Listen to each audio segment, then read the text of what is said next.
नमस्कार दोस्तों, welcome to my channel. मैं हूं चांद कुबा। दोस्तों, जैसे कि आप सब जानते हैं कि हमारे इस चैनल पे कॉन्स्टिट्यूशन की सीरीज चलाई जा रही है, जिसमें आज हम हमारा एक और नया टॉपिक कवर करने वाले हैं, that is what is socialism. Socialism की शुरुआत कैसे हुई, सोशलिज्म और कैपिटलिज्म में क्या डिफरेंस है, सोशलिज्म एंड कम्युनिज्म में क्या डिफरेंस है, एंड इसी के साथ साथ भारत में कौन सा सोशलिज्म का मॉडल हमने अपनाया, किस तरह से भारत में आज की डेट में सोशलिज्म एग्जिस्ट करता है, ये सारी की सारी बातें आज हम जानेंगे। तो चलिए शुरुआत करते हैं हमारे आज के इस सेशन से। दोस्तों, सोशलिज्म की जब हम बात करते हैं, सोशलिज्म को समझने से पहले हमें दो इंपॉर्टेंट थ्योरीज को समझना होगा, दो इंपॉर्टेंट आइडियाज को समझना होगा। First is the ideology of liberalism and second is the ideology of capitalism. Liberalism की अगर हम बात करें तो लिबरलिज्म आखिर है क्या? It is one of the first and foremost ideologies to exist in the modern world. अगर लिबरलिज्म की बात करें तो लिबरलिज्म कहता क्या है? इसका अगर प्राइमरी आइडिया या जो इसका बेसिक आइडिया है वो ये कहता है that man is a rational being, so he must be given freedom. यानी कि ह्यूमन बीइंग्स जो हैं they are rational beings. Rational कौन होता है? रैशनल वो व्यक्ति होता है जो अपने बारे में क्या सही है क्या गलत है ये सोच सकता है एंड उसी के अकॉर्डिंग डिसीजन ले लेता है। तो they have the logic, they have the power of logic and understanding. So उनको फ्रीडम दिया जाना चाहिए। स्टेट शुड नॉट डिक्टेट कि हमें समाज में क्या करना है। So this is the theory of liberalism, right. अब लिबरलिज्म की जो थ्योरी है इसमें भी हमें कई सारे फेसेट्स देखने को मिलते हैं, क्लासिकल लिबरलिज्म, मॉडर्न लिबरलिज्म, लेकिन हम एक नॉर्मल आइडिया की आज यहां पे बात करेंगे, उसमें ज्यादा इन डेप्थ नहीं जाएंगे। अब लिबरलिज्म के इस आइडिया के पीछे अगर कुछ और फेसेट्स को हम देखें, इसमें जो एडवोकेसी की गई थी that was the minimal state. इसमें कहा गया कि जो स्टेट है उसका रोल सबसे कम होना चाहिए। स्टेट जो है इसका रोल जो है वो मिनिमल होना चाहिए। आप अक्सर सुनते हैं the state has no business to be in business, right. So state का जो काम होना चाहिए वो एक पुलिस स्टेट की भूमिका निभानी चाहिए। सरकार को लॉ एंड ऑर्डर की यहाँ पे जो रोल है वो प्ले करना चाहिए, लॉ एंड ऑर्डर की भूमिका निभानी चाहिए। मार्केट में क्या प्रोड्यूस होगा, किस तरह से प्रोड्यूस होगा, किसके लिए प्रोड्यूस होगा, ये स्टेट का कोई काम नहीं है। किसको क्या सर्विस देनी है स्टेट यहां पे नहीं सोचेगी। बस इतना ध्यान रखे स्टेट की भाई लॉ एंड ऑर्डर बना रहे। सो पुलिस स्टेट की यहां पर एडवोकेसी की गई थी in the theory of liberalism. अब ये जो थ्योरी थी लिबरलिज्म की, आपको याद होगा जो हमारी फर्स्ट इंडस्ट्रियल रिवोल्यूशन आती है दैट इज 1760s के आसपास, जो कि यूरोप में शुरू होती है, उस समय idea of liberalism was in वेग। सबसे ज्यादा ये आइडिया चल रहा था और इसी लिबरलिज्म ने इंडस्ट्रियल रिवॉल्यूशन को फ्यूल दिया एंड इंडस्ट्रियल रिवॉल्यूशन से फिर निकलकर आया कैपिटलिज्म। कैपिटलिज्म में भी यही थ्योरी जो है लिबरलिज्म की थ्योरी, ये सबसे ज्यादा प्रोमिनेंट रही एंड इसी वजह से हमें देखने को मिला कि जो कैपिटलिस्ट क्लास थी उन्होंने बहुत जोर शोर से यहाँ पे तरक्की की। उन्होंने अपने हिसाब से प्रोडक्शन किया, अपने हिसाब से यहाँ पर कितना प्रोड्यूस करना है, किस देश के लिए प्रोड्यूस करना है, कहाँ जाएगा, कहाँ से रॉ मटेरियल आएगा, ये डिसीजंस खुद लिए उन्होंने।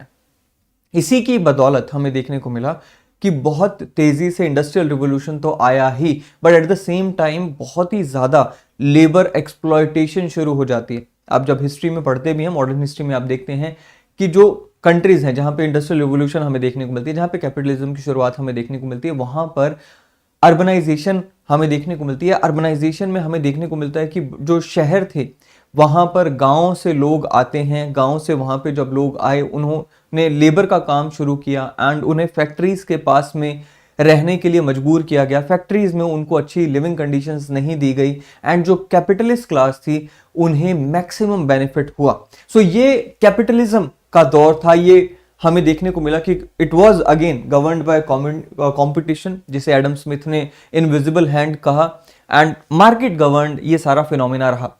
एक जो प्रोमिनेंट फैक्टर हमें यहां पर समझना है वो है कि यहां पर वर्कर्स की एक्सप्लॉयटेशन काफी ज्यादा थी। अब इसी दौर में हमें देखने को मिलता है कार्ल मार्क्स का जन्म होता है। कार्ल मार्क्स ने फिर अपनी थ्योरीज दी।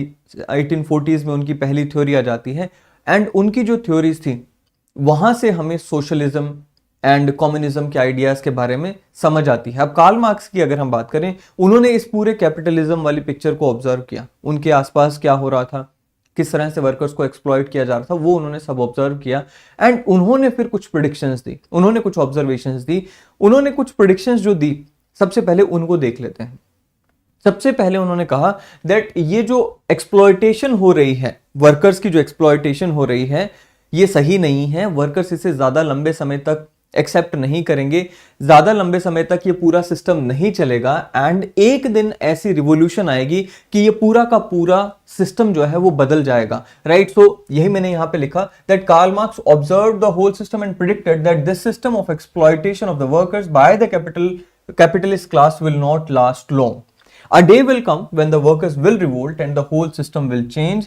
अब ये जो रिवॉल्यूशन की उन्होंने बात की थी, इन्होंने कहा था कि ये एक वायलेंट रिवॉल्यूशन होगी। फिर से समझते हैं, जो वर्कर्स हैं वो रिवोल्ट करेंगे किसके खिलाफ? कैपिटलिस्ट क्लास के खिलाफ। एंड ये एक वायलेंट रिवॉल्यूशन होगी। एंड होगा क्या? इन्होंने कहा कि भाई इस रिवॉल्यूशन के द्वारा कैपिटलिज्म खत्म हो जाएगा एंड सोशलिज्म आ जाएगा। फिर इन्होंने कहा कि सोशलिज्म जो है ना, it will not be the ultimate stage, socialism will be a transition period and उसके बाद जो है कम्युनिज्म आ जाएगा and that will be an ultimate aim, that will be the ultimate stage. Communism जब आ जाएगा, it will be a classless and stateless society. अब हमें यहां पे ये समझना है कि आखिर सोशलिज्म के उन्होंने क्या क्या फीचर्स दिए, फिर कम्युनिज्म के उन्होंने क्या क्या फीचर्स दिए, राइट। चलिए शुरुआत करते हैं, सोशलिज्म की बात कर लेते हैं। तो सोशलिज्म का जो गवर्निंग प्रिंसिपल उन्होंने दिया, that was from everyone according to his ability and to everyone according to his work. इसे मैं याद करने का अगर आपको एक निमोनिक बताऊं तो सोशलिज्म को SAW इस तरह से आप याद कर सकते हैं, that is socialism in socialism from everyone according to his ability and to everyone according to his work. अब इसका क्या मतलब है? इसका मतलब यह है कि एक ऐसा इकोनॉमिक सिस्टम बनेगा सोशलिज्म में जहां पर हर किसी से उसकी काबिलियत के हिसाब से काम लिया जाएगा और उसे जो तनख्वाह मिलेगी, जो उसे उसका हर्जाना मिलेगा, उसका जो वेजेस मिलेंगे, वो उस काम के हिसाब से दिए जाएंगे। फॉर एग्जाम्पल, आप एक टीचर हैं, आपको सरकार कहेगी आइए सरकारी स्कूल में पढ़ाएं, टीचर को पढ़ाई कराने के हिसाब से पैसा दे दिया जाएगा। आपने MBBS की हुई है, डॉक्टरी की पढ़ाई की हुई है, आपको बुलाया जाएगा, सरकारी अस्पताल में बिठाया जाएगा, मरीजों को आप ट्रीट करेंगे एंड अकॉर्डिंगली आपको पैसा दे दिया जाएगा। आप किसान हैं, आपसे खेती करने के लिए कहा जाएगा, आप जो उगाएंगे उसके हिसाब से आपको पैसा दे दिया जाएगा। तो यहाँ पर जो प्रोड्यूस क्या होना है, कितना होना है, किसके लिए होना है, उसे कौन डिसाइड करेगा? उसे स्टेट डिसाइड करेगी। एंड आपको जो मेहनताना मिलना है वो आपकी एबिलिटी के अकॉर्डिंग काम लिया जाएगा एंड उसके अकॉर्डिंग आपको मेहनताना या आपका जो है रेम्यूनरेशन आपको दे दी जाएगी, राइट। सो वही चीज यहां पे मैंने लिखी, in socialism there will be state control of means of production and distribution. So decide कौन करता है सोशलिज्म में? सोशलिज्म में स्टेट डिसाइड करेगी कि क्या प्रोड्यूस होना है, कितना प्रोड्यूस होना है, किसके लिए प्रोड्यूस होना है, कैसे प्रोड्यूस होना है, या कौन सी सर्विस किसको कैसे कहां देनी है, राइट। सो ये चीज यहां पर इन्होंने सोशलिज्म से रिगार्डिंग कही। नाउ उसके बाद इन्होंने कहा कि भाई जब सोशलिज्म होगा तो अल्टीमेटली हमने यही कहा ना कि भाई सोशलिज्म कब आएगा? जब रिवॉल्यूशन होगी। किसके खिलाफ रिवॉल्यूशन होगी? कैपिटलिस्ट क्लास के खिलाफ रिवॉल्यूशन होगी। सो नेचुरल सी बात है, there will be no capitalist class, right. Now उसके बाद इन्होंने कहा कि भाई सोशलिज्म के बाद कम्युनिज्म आएगा। अब कम्युनिज्म का गवर्निंग प्रिंसिपल क्या है? तो इन्होंने कहा from everyone according to his ability but to everyone according to his need. अब इसे हम याद कैसे करते हैं? CAN। कम्युनिज्म में क्या होगा? हर एक व्यक्ति से उसकी क्षमता, उसकी एबिलिटी के हिसाब से काम लिया जाएगा और उसकी जरूरत के हिसाब से उसे मेहनताना दिया जाएगा। फॉर एग्जाम्पल, अगर आप एक डॉक्टर हैं, आपको कहा जाएगा कि कम्युनिटी में लोगों को ट्रीट करो, उन्हें दवाई दो। अब आप पूछेंगे जी मिलेगा क्या मुझे? तो उसको यहां पर इस तरह से तय किया जाएगा कि आपके परिवार में लोग कितने हैं, कितने लोग आप पे डिपेंडेंट हैं। आपके घर में मदर फादर हैं या आपके घर में वाइफ हस्बैंड जो भी हैं, उनके अकॉर्डिंग लेट्स से आपके घर में 4 लोग हैं, 4 लोगों का खाना आप तक पहुंचाया जाएगा, 4 लोगों के कपड़े आप तक दिए जाएंगे, 4 लोगों को ट्रांसपोर्ट करने के लिए सुविधाएं आपको दी जाएंगी, 4 लोगों के लिए रहने के लिए इनफ घर आपको दे दिया जाएगा। अब कोई मजदूर है जो कि खेती करता है, उसके घर में 10 लोग हैं या उसके घर में 2 लोग हैं, उस मजदूर को खेती करने के लिए कहा जाएगा एंड अकॉर्डिंगली उसके घर में जितने लोग हैं या उसकी जितनी जरूरत है उसके हिसाब से उसे यहां पर रेम्यूनरेशन दिया जाएगा। और यही एक क्रिटिसिज्म भी निकल कर आता है कम्युनिज्म का कि भाई then there is no incentive to work at all, क्योंकि आपने यहां पर मुझे अच्छा करने का इंसेंटिव ही नहीं दिया। आपने कह दिया जी अगर आप मजदूरी कर रहे हैं, अगर आप डॉक्टरी कर रहे हैं, अगर आप टीचर हैं, अगर आप लॉयर हैं, कोई फर्क नहीं पड़ता, आप अपना काम कीजिए, आपकी जरूरत के हिसाब से आपको दे दिया जाएगा। But that is a different matter all together. But हमें यहां पर कम्युनिज्म को समझना है। कम्युनिज्म का बेसिक प्रिंसिपल यही है, अकॉर्डिंग टू योर एबिलिटी काम लिया जाएगा, अकॉर्डिंग टू योर नीड्स आपको मेहनताना दिया जाएगा। नाउ ये कम्युनिज्म की यहां पर बात करी एंड कार्ल मार्क्स ने कहा कि जब कम्युनिज्म आ जाएगा it will be a classless and stateless society. अब ये समझना जरूरी है, क्लास आखिर है क्या।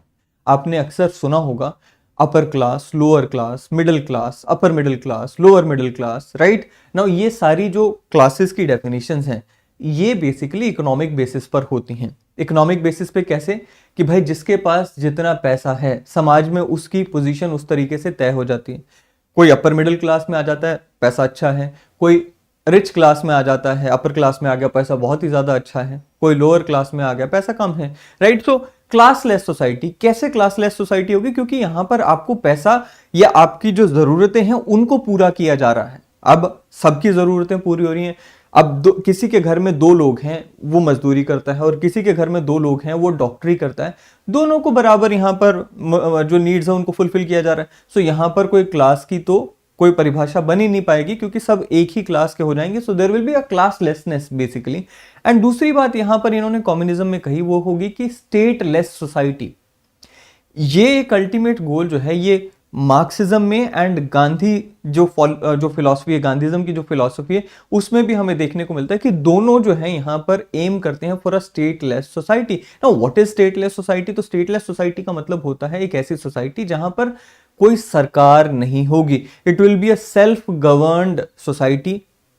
अगेन इनका कहना था भी वेरियस कॉम्यून्स होंगी, वो कॉम्यून्स यहां पर जो है सोसाइटी को आगे लेकर चलेंगे। सो बेसिकली लोग खुद को गवर्न करेंगे, राइट। बट यहां पर यह समझने की जरूरत है दोस्तों कि ये एक यूटोपियन आइडिया रह गया जो कि कभी धरातल पर पूरा नहीं हुआ।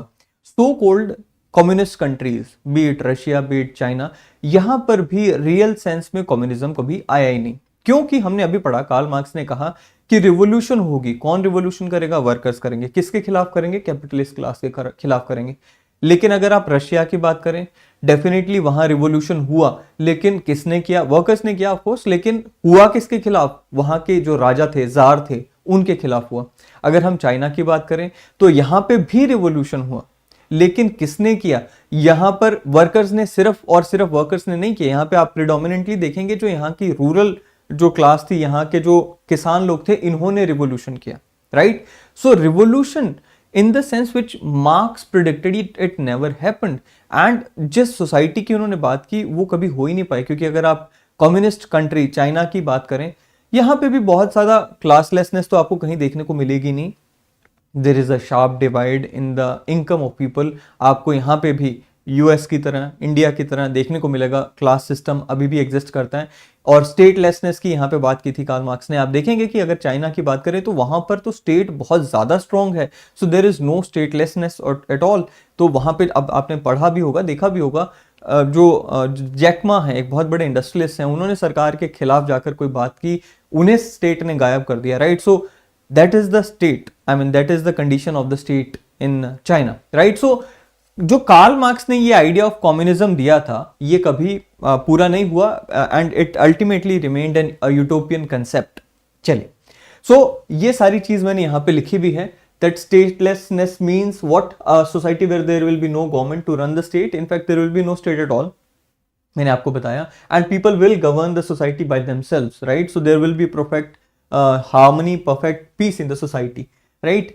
चलिए, अब इंडियन मॉडल ऑफ सोशलिज्म हम सब जानते हैं कि भाई भारत में सोशलिज्म एग्जिस्ट करता है, राइट। अब ये जो सोशलिज्म है ये कैसा सोशलिज्म भारत में एग्जिस्ट करता है इसे थोड़ा सा समझ लेते हैं।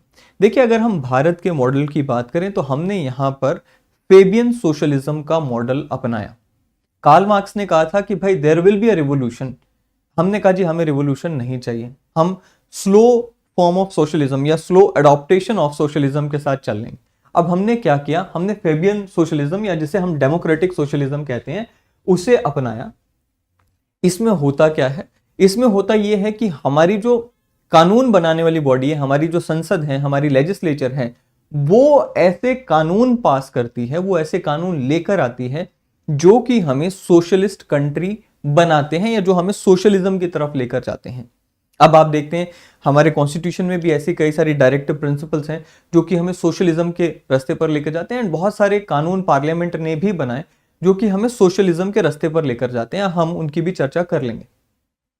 दूसरी बात हमें यहां पर यह समझना चाहिए कि अगर हम भारत में बात करें तो हमने मिक्स्ड इकोनॉमी मॉडल को अपनाया, सोशलिज्म में भी फर्दर हमने मिक्स्ड इकोनॉमी मॉडल को बनाया या अपनाया, क्योंकि हमने अभी सोशलिज्म में क्या पढ़ा था, हमने कहा जी सोशलिज्म एक ऐसी सिचुएशन होगी जहां पे सिर्फ और सिर्फ स्टेट कंट्रोल करेगी कि क्या प्रोड्यूस होना है, किसने प्रोड्यूस करना है, कितना प्रोड्यूस करना है, किसके लिए प्रोड्यूस करना है।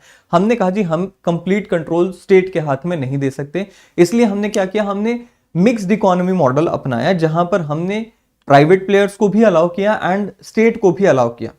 अब हमने यहां पर बड़ी इंटेलिजेंट वे में आप कह सकते हैं कि इस तरह से डिसाइड किया कि वो इंडस्ट्रीज या वो एरियाज जहां पर रिसोर्सेज काफी ज्यादा रिक्वायर्ड हैं, capital intensive industries, dams, mining and all such areas, power, all such areas जहां पर प्राइवेट प्लेयर्स अच्छा रोल नहीं निभा पाएंगे, वहां पर हमने क्या किया, वहां पर हमने स्टेट को लार्जर रोल दिया। स्टेट वहां पर पैसा लगा रही है, स्टेट वहां पर प्रोडक्शन में जा रही है, एंड जो स्मॉलर एरियाज हैं जहां पर प्राइवेट प्लेयर्स को हमने अलाउ किया that you should grow yourself, वहां पर प्राइवेट प्लेयर्स ने पैसा लगा। So it was a mixed economy model. You read this thing in economy, जो इकोनॉमिक हिस्ट्री ऑफ इंडिया है उसमें हम पढ़ते हैं, राइट। नाउ ये सारी चीज मैंने यहां पे भी लिखी that socialism is reflected again in government policies where we try to facilitate each and every section of the society. खास करके वो लोग जो कि खुद आगे नहीं बढ़ सकते थे या जिन्हें हमारी सरकार की तरफ से, हमारे समाज की तरफ से और ज्यादा सहारे की जरूरत थी, उनको सरकार ने और ज्यादा आगे बढ़ाने की कोशिश की हर तरीके से। जैसे आप मनरेगा की बात करें, आप फ्री एजुकेशन प्रोग्राम्स की बात करें, आप हेल्थ इंश्योरेंस स्कीम की बात करें, फूड एक्ट की बात करें, सो आपको हर तरीके से देखने को मिलेगा कि सोसाइटी ने या सरकार ने हमारे जो सो कॉल्ड लोअर क्लासेस हैं उनको आगे बढ़ाने के लिए हेल्प किया, राइट। सो यहां पर सोशलिज्म भारत में इस फॉर्म में हमें देखने को मिलता है। बट स्टिल आज की डेट में एक डिबेट हमें देखने को मिलती है कि after LPG, that is after 1990s, हमें क्या सोशलिज्म भारत में आज रियल फॉर्म में देखने को मिलता है, क्योंकि बहुत सारे ऐसे लोगों को कहना है कि सोशलिज्म का इरा हमारे देश से जा चुका है। ऐसा आप भी कह सकते हैं, but then it is a matter of debate. यहां पे मैं कुछ पॉइंट्स आपको बताना चाहूंगा जो कि प्रूव करते हैं कि भाई आज भी भारत में सोशलिज्म एग्जिस्ट करता है and it is doing very well. जैसे कि आप यहां पर बात कर रहे हैं, अभी मैंने आपको बताया कि ये सारे प्रोग्राम्स हैं, नाउ दीज अगेन शो कि भाई सोशलिज्म हमारे देश में एग्जिस्ट करता है। कोविड में भी आपने देखा, हमने सरकार ने करोड़ों लोगों को मुफ्त राशन दिया क्योंकि वहां पर जरूरत थी, समय की जरूरत थी। हेल्थ इंश्योरेंस स्कीम आप देखते हैं हमारे देश में लागू की जा चुकी है एंड हर तरीके से वहां पे संभव मदद प्रोवाइड की जाती है। इसी के साथ साथ आप देखते हैं क्या हमारे प्रियम्बल में भी कहा है equality of status end of opportunity, and directive principles की अगर हम बात करें, आर्टिकल 38 क्या कहता है, state to secure social order for the promotion of welfare of people. अब स्टेट एक ऐसा सोशल ऑर्डर, एक ऐसी सोशल एनवायरनमेंट बनाएगी जहां पर हर व्यक्ति का वेलफेयर इंश्योर किया जा सके। सिर्फ उनका वेलफेयर नहीं होना चाहिए जिनके पास कैपिटल है, जिनके पास पैसा है, हर व्यक्ति का वेलफेयर हो सके। उसके बाद 39B, आर्टिकल 39B कहता है that the ownership and control of material resources of the community are so distributed as best to subserve common good. So mines हैं, स्पेक्ट्रम है, वाटर है, ये सारे रिसोर्सेज को इस तरह से डिस्ट्रीब्यूट करना है, इस तरह से मैनेज करना है कि सबका भला हो सके, कॉमन गुड के लिए ये सभी रिसोर्सेज यूज हो सकें। फिर सी क्या कहता है, 39 clause C, that the operation of the economic system does not result in the concentration of wealth and means of production of the common determinant, right. So concentration of wealth को रोकने की यहां पे बात की गई। 41 जो है वो right to work, right to education and public assistance in certain cases, वहां पे बात करता है कि भाई जिन केसेस में right to help, right to work चाहिए या जिन केसेस में राइट टू असिस्टेंस चाहिए, जैसे बुजुर्ग हैं या बीमार हैं, उनको राइट टू असिस्टेंस यहां पे दिया जाता है। 42 की अगर हम बात करें, humane conditions of work and maternity relief की यहां पे बात की गई। 43 की यहां पे बात करें तो लिविंग वेजेस, इन सब मुद्दों की यहाँ पे बात की गई। सो ये सभी जो इश्यूज हैं यहाँ पर हमें देखने को मिलता है कि भाई ये प्रूव करते हैं कि भाई सोशलिज्म भारत में इंटैक्ट है, सोशलिज्म बढ़िया तरीके से भारत में आगे बढ़ रहा है, एंड किसी भी तरीके से ये कंक्लूड करना कि भारत में सोशलिज्म खत्म हो चुका है, ये गलत होगा। सो ये था जी socialism in India. I hope कि आपको जो मैंने एक आइडिया दिया है सोशलिज्म का कि किस तरह से कम्युनिज्म, कैपिटलिज्म आया, फिर उससे भी पहले लिबरलिज्म आया, उससे बाद में फिर हमें देखने को मिलता है कि सोशलिज्म की कहाँ से शुरुआत हुई, ये सारी चीजें आपको समझ आई होंगी। अगले सेशन में फिर एक बार मिलेंगे। Till then thank you and have a great day ahead. Thank you.